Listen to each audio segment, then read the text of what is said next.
right way. Oh, the book needs to be that way. Okay. All right.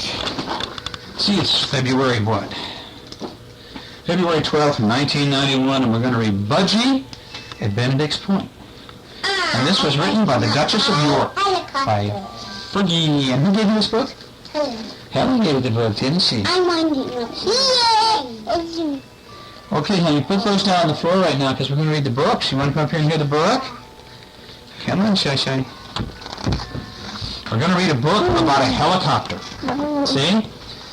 Ding, ding, went the alarm at the last day of the air show had arrived. Everyone in the hangar was excited. Everyone, that is, except Budgie, the little helicopter. Not much point in my getting up, he thought. He says, I'm going to go back to sleep. And so look at here, all the other helicopters are all bright-eyed, and they're washing them and cleaning them up and putting ribbons in their hair. But what's Budgie doing? Poor little Budgie's just got a funny little yellow hat on. He's got on his sleeping socks, and he's just going night-night. And here, look at all these mice down here on the floor running around, huh? But here's his alarm clock going ding-ding, ding-ding, ding-ding. But Budgie couldn't get back to sleep. Every time he closed his eyes, he saw flocks of sheep. And Budgie knew it was naughty to chase animals, but when he was out last week, he hadn't been able to stop himself. He'd hoped that no one would see him, but Lionel had to fly by just then. Look, here he comes. And the sheep are all going, bah, bah, bah. And it scares them, doesn't it? See how the sheep are all scared of the helicopter? But uh-oh, here comes Lionel, the captain, it looks like. So now Lionel insisted that Budgie do the parcel deliveries on the day of the air show. Budgie watched Lionel polish his medals and then begin inspecting the planes and the helicopters as they came out of the helicopter wash. There goes scruffy Budgie, said Lionel as Budgie passed. I'm glad he's not in the air show, especially my surprise demonstration. I don't mind missing the inspection and the cleanup one bit, said Budgie as he rose into the air. Bye-bye, Budgie, shouted Peepa after him. Which one's Peepa? Peepa, I don't know. One of them said goodbye. Anyway, see, Budgie's going up in the air. But all of the other guys are down here on the ground, and it looks to me like that is the Lionel, and he's chucking them all out. Now, as he flew along the coast toward Benedict's Point, Budgie cheered up. The sea was sparkling and the cold wind whipped his cheeks. He almost forgot about the air show and what he was missing. And as he looked down, he saw two boys preparing to go out for the day in their boat, and they waved at Budgie. See them down here? See these boys? Yeah, what are they doing? They're waving. And what are they going to do? They're going to climb in that boat? Yeah. And they're going to go out to sea? Those guys are swimming, aren't they? Yeah. And so anyway, these guys are going to get in the boat and they're going to go out to sea, correct? Huh? Yeah. Okay, now, as usual, Captain Frobisher, Captain Frobisher was waiting for Budgie when he arrived at the lighthouse at Benedict's Point. Be careful, shouted the captain as Budgie lowered the rope. There's a gale warning and the wind is getting stronger by the minute. It was difficult to hover, but after 2 or 3 minutes, Budgie managed to unload the parcels. See, he was bringing these packages, wasn't he? He was bringing them to the captain. How does he do that, do you suppose, Hunter? Well, how would you do it if you were a helicopter and you had to give the packages to him? What would you do? I'd hold them. Would you come in like this? So you could just drop him right down here where he is? Huh? I think so. I'd better get on with my deliveries, said Budgie, before the wind gets any worse. They'll be starting the air show about now. I wonder how it's going, he thought. And so here they are at the air show, and what's happening? There's helicopters and airplanes. That's right. They're doing tricks, aren't they? And see all these people down here on the ground? These people are here to watch the air show. And look at what's he doing? He's going, he's making circles, isn't he? And these guys are just going in formation. And you know what I bet this airplane's going to do? But it's going to come down and go right through that circle. Think so, Cheyenne? Think that airplane's going to go through that circle of smoke? Yeah. Do you know? Okay, now when Budgie returned, the air show was well underway. But watching the display made him feel left out. I know, he thought. I'll listen to my radio. Helicopter Heroes, my favorite program, is on. And just then, Budgie's emergency channel came to life. Mayday! Mayday! Mayday! Mayday! Do you know what Mayday means? It means help.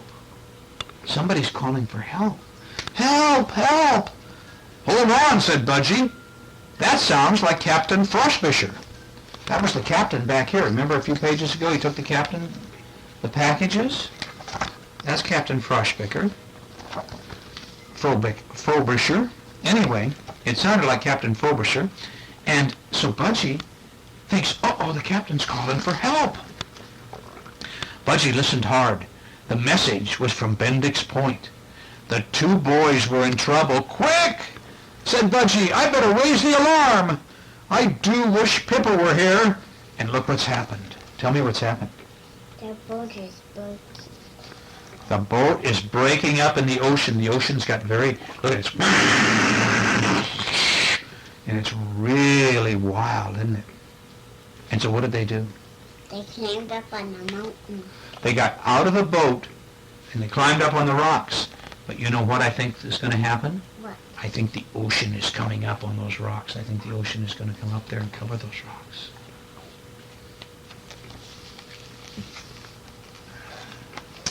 But as he hopped towards the siren, I guess that's it, Budgie realized that no one would hear. The air show was at its exciting climax with Lionel's surprise demonstration. Lionel and Chin-Up, the Chinook, were lifting huge weights on a metal cable. It was breathtaking to watch, and Budgie tried to attract their attention. But this gen, what happened? Uh-oh!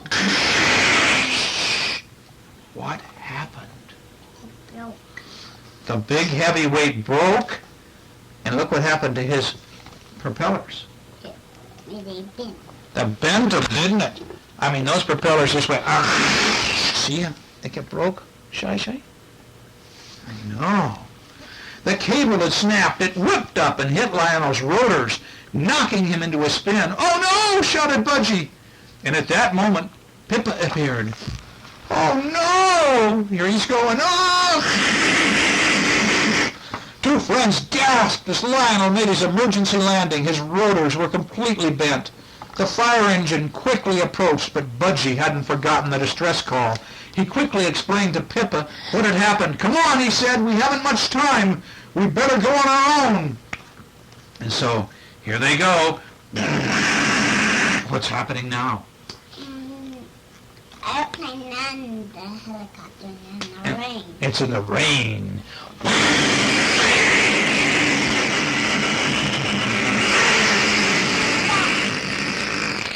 Soon, Budgie and Pippa saw the familiar rocky coast in Bendix Point. The gale was getting worse, so Pippa circled above the storm to keep in radio contact with the lighthouse, and Budgie flew out to the sea and then approached the cliffs. He couldn't see much because the rain beat so heavily into his eyes, and at last he caught sight of the little boat. The boys were trapped in a narrow cove and the tide was rising. Never had Budgie seen rocks so sharp. Good luck, Budgie, said Pippa. That's the other airplane. It's Pippa. Oh, look at this. Help! Help! The boys were crying. I'd better lower a rope, thought Budgie. It's our only hope in this rough sea. Hold on! He shouted to the boys, but they couldn't hear. The wind was too strong, and all at once a huge roaring wave hit Budgie's skids and knocked him off balance. Budgie let go of the rope and swerved upwards. The storm was getting worse. I wish I was back in the hangar, thought Budgie, and he looked up at Pippa circling above. See, there's Pippa way up there in the sky. And Budgie knew that a helicopter was stronger in this weather than a small plane. It's all up to me, he thought. And he held his breath, and he swooped down again into the cove, and he hovered for a moment and shouted, Quick, hang on tight, boys. We're going up. And see, just as the rocks are getting The water is cascading over the rocks. The boys hang on to the feet of the propeller of the helicopter, and what's he do? He starts going up, up, up. Using all his strength, Budgie rose to the top of the cliff, and just as he reached safety, the boys let go of the skids, and people rushed towards him. See, they let go and they dropped off. They were kind of hanging like you hang at the playground. Let go and went, boom, and they hit the ground. But they were okay because they landed in the grass and they didn't drop very far. Oh, thanks, Budgie, they shouted. It's too dangerous to land here, Pippa, said Budgie. Let's go back home before the weather gets worse. So he says, bye, boys, bye, folks. And he went home. And look at the captain's got brand new, or fixed rotors, propellers, doesn't he? On the way back to the hangar, Pippa radioed ahead to tell everybody about Budgie's brave rescue. When the two friends arrived, there was a loud cheer, and Lionel blushed as he limped forward. He cleared his throat. Budgie, you and Pippa have both been very brave. As he spoke, Lionel presented Budgie with a gleaming medal, an award. Look at this, he gets a medal. Oh, look at Budgie smiles. See him smiling, he's so happy. And now, said Lionel, we've got a surprise for you. Budgie had never felt happier than when he led the bypass. What an exciting end to a day.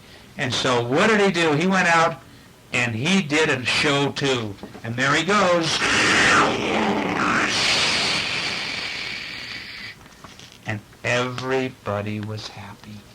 And the boys were okay. And it was nice. I like that book. You know what this book's all about? What? This book is about Corduroy. Do you like this bear? Yeah. What do you like about this bear? He picked his button out. His button's lost. It fell off, didn't it? Yeah. Poor Corduroy. Where does Corduroy live? He was in that bear. He lives in that bed, does he? Okay. Well, this is a book about Corduroy, the little teddy bear. Okay, now. Who gave me this book? Who gave you this book? Helen. Helen gave you this book, too? Boy, Helen gives you lots of books, doesn't she, huh? She certainly does. Well, let me see here now. What did you say that? Well, I was just trying to I was looking at all of those dates and copyrights and all that technical data over there. Anyway, this is the dolly, the giraffe. You've always liked giraffes, didn't you, Sunshine? When you were a little bitty boy, and I mean a lot littler than Cheyenne, you just fell in love with this little tiny giraffe. When we were on the bus, when we were going around the country touring on the bus, you had this little giraffe and you carried it with you everywhere. You carried it so much you wore off all the paint. And then we stopped in Omaha and we went to the zoo in Omaha and you saw a real giraffe. And then you wanted a great big giraffe, and you still have it around here somewhere. You know, you like that giraffe. It's about this big. I still have that little giraffe too. Do you have that little one too? You just loved those when you were a little guy. You always liked the giraffes. But you were probably about 2 years old or less, and we stopped at the Omaha Zoo, and this giraffe came right over to the fence, and he was just right there. He looked down at you, and you looked up at him, and he just stayed right there with us. Oh, I still like them. You do, I know. It says, Corduroy is a bear who once lived in the toy department of a big store. And day after day he waited with all the other animals and the dolls for somebody to come along and to take him home. He wanted a little girl like Cheyenne or a little boy like Hunter to come along and say, oh, Mommy, Daddy, I want that doll. I want that teddy bear. I want that rabbit, that clown. Corduroy wanted a kid to really like him. I mean, look, you got a lot of animals you picked out.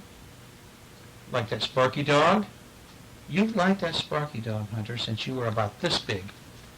Well, you were a little baby when you got Sparky dog. I still like Yeah, and what about yours, Cheyenne? I'm not a baby dog. No, but you have had a lot of them that you have had all the way since you were a little baby. Now you're a big girl. But you've got a lot of animals and dollies, just like this dolly here. Don't you think Sparky Dog likes living here with you? I think he does. Don't you think your dollies like living with you? Yeah. Yeah. It's just the store was always filled with shoppers buying all sorts of things, but no one ever seemed to want a small bear with green overalls. Aww.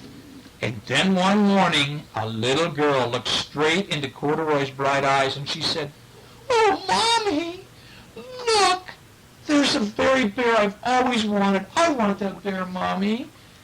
And Mommy said, "Not today, dear." She says, "We've spent too much already. Besides, he doesn't look new. He's lost a button. Look, he doesn't have a button on one of his shoulder straps. He must be an old bear." Oh, no. And so Corduroy watched them sadly as they walked away. And he thought, "I want to go home with that little girl.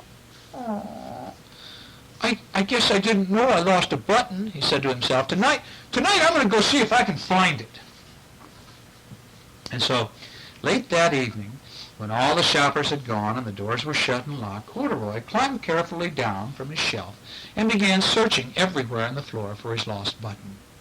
He looked here and there and there. He looked everywhere and he couldn't find the button. Oh, no. And suddenly he felt the floor moving. He's going, "Oh, no, what's this? Oh, no." Oh, what did he get on? An escalator. And what do escalators do? They take you upstairs. They take you upstairs or they take you downstairs. Depends on which way they're going. Oh, no! Could this be a mountain? Oh no, what's happening? I think I'm going up a mountain. And he stepped off the escalator as it reached the next floor, and there, before his eyes, was a most amazing sight. What's this? Beds and For sale in the store, right? Yeah. Tables and chairs and lamps and sofas and rows and rows of beds. Yeah, but what it is this is a store and they sell beds. Corduroy gasped. He says, "I guess I've always wanted to live in a palace." He thinks it's a palace, a castle. So he wandered around admiring the furniture. He says, "This must be a bed," he said. "I always wanted to sleep in a bed." And he crawled up into a very large, thick mattress, and all of a sudden he saw a button. Actually, it's part of the mattress. It's not his button, is it? So he tried to pick it up, but it wouldn't come off. It was tied down tight, and so he pulled, and he pulled, and he pulled, he yanked, and he pulled with both paws until, pow, off it came, off the mattress, and Corduroy went, he hit the lamp, and the lamp went, bang, onto the floor. It fell over with a crash. What's going on here? Corduroy didn't know it, but there was someone else awake in the store. The night watchman was making his rounds. He's a policeman. And he heard the crash, and he came running with a flashlight. He went on the down escalator, and he saw the light tipped over. Who did that? Somebody must be hiding around here. And he flashed his light under and over the sofas and the beds until he came to the biggest bed of all, and there were two fuzzy ears, fuzzy brown ears sticking up from under the cover. "Hello," he said. "How did you get upstairs?" Corduroy doesn't say anything, does he? Well, the watchman tucked Corduroy under his arm and carried him down the escalator.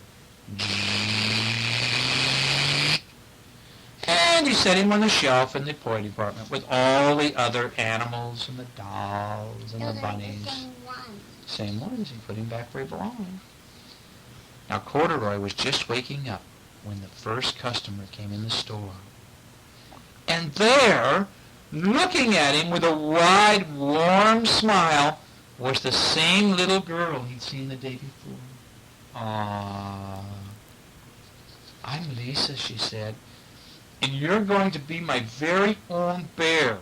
Last night I counted what I'd saved in my bank, my penny bank, And I have enough pennies that my mama said I could bring you home. And she said to the lady, I'm going to give you my money, and then I can have the bear. And the lady said, okay. And so, shall I put him in a box for you? Said the sales lady. Oh, no, thank you, said Lisa. And she carried Corduroy home in her arms. Now, when she got to her house, she lived in an apartment. She lived upstairs, and she ran all the way up 4 flights of stairs into her family's apartment and straight into her own room. And she said, look, little Corduroy bear. And there was a chair and a chest of drawers, and alongside the girl-size bed was a little bed, just the right size for Corduroy. Nothing like that enormous palace in the department store. This must be home, he said. I know I've always wanted a home. And so Lisa sat down with Corduroy on her lap, and she took out some needle and thread, and she sewed on a new button on his overalls. I like you the way you are, she said, but you'll be more comfortable with your shoulder strap fastened. And so she fixed his green jeans. You must be a friend, said Corduroy. I've always wanted a friend. Me too, said Lisa, and she gave him a great big bear hug. She went, ah. And that's the end of the Corduroy book. This was the right way. That was the right way? This one runs like this. Oh, it is, huh? Okay. This is a book about feelings from A to Z. Feelings change often throughout each day when children work and when they play. Sometimes Anne feels angry. Now look at her. Look at how she's looking. Is she mad? She's angry. Why is she angry? Because the doggy took her Valentine. Doggy took her Valentine. Aww. Now Bob feels bashful. He's going, oh, he kind of doesn't know what to say. He's scared to talk. Look at this. Chris feels cuddly. What does it mean to be cuddly? What does it mean if you're going to cuddle? If you cuddle, you kind of just get all up close like this and you go, oh. Do you like to cuddle sometimes? I cuddle Mom and all. Yeah, in the morning. You guys are so funny because you come in early in the morning. Cheyenne always pops in on Daddy's side, and Hunter always pops in over on Mama's side. There's usually a lot more room on Mama's side, isn't there? And you guys cuddle up with us, don't you? This one.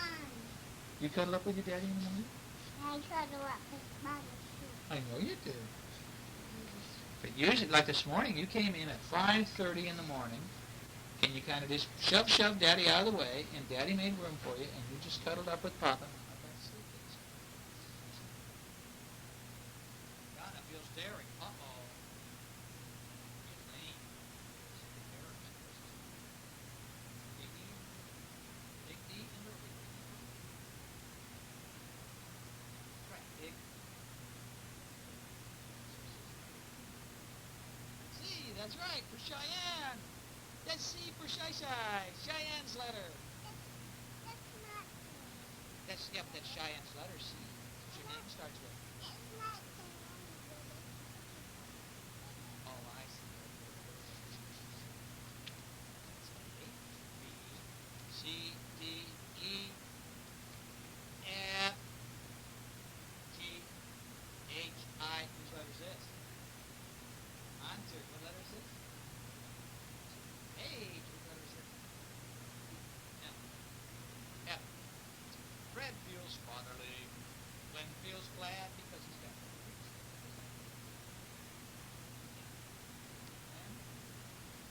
Henry or Hunter feels helpful. And Ike feels ill because he ate too much candy and his tummy hurts. Ate all that candy. Julie feels joyful because she got a new dolly for Christmas. Ken feels kind. Kate. Why? Doggy got hurt and Ken is wrapping something around the doggy's foot.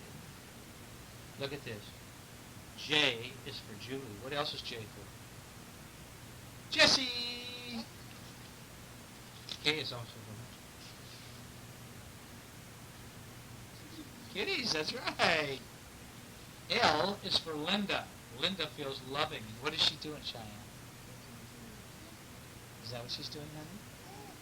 She giving Kitty a love? What does this kitty look like? No, does that look like Dario or Shira? Cheyenne? That looks like Shira. Does it look like Shira? Yes, it does. I think it does. It does.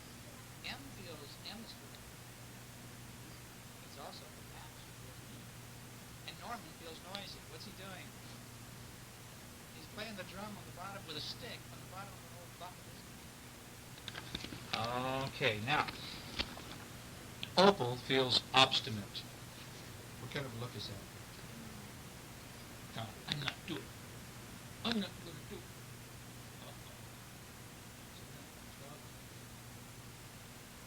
Pat feels creative. That's what she's doing. She's looking at herself. Yeah, that's right. What are these?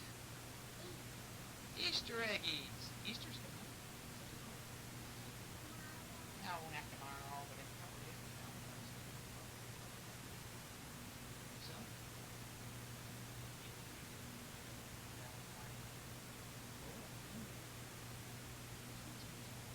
I don't know what it would be. What do you want?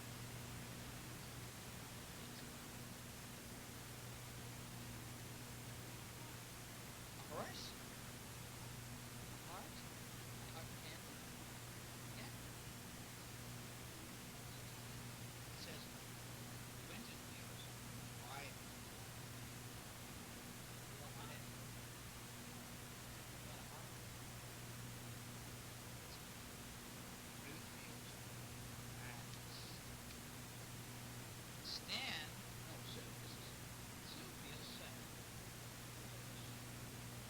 Oh, this is Sue. That's that you two feels uncomfortable.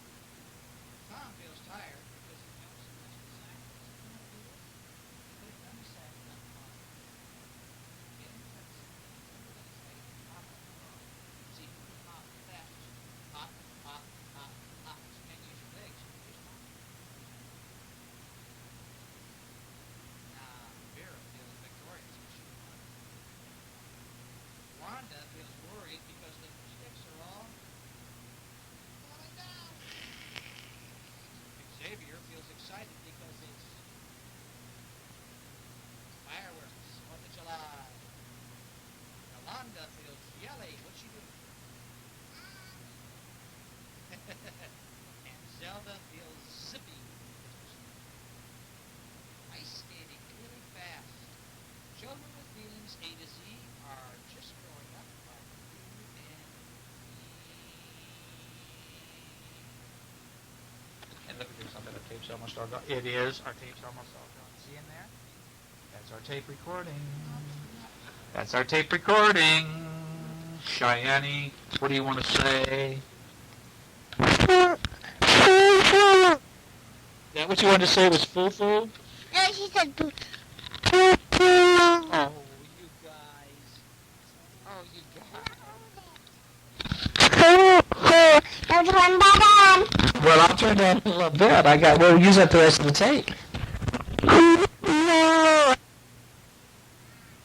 going to seem very good. Let's do our countdown. Here. 1, 2, 3, 4, 5, 7, 8, 9, 10. Right. Start over. We're never turning it on. Come on, do it right. 1,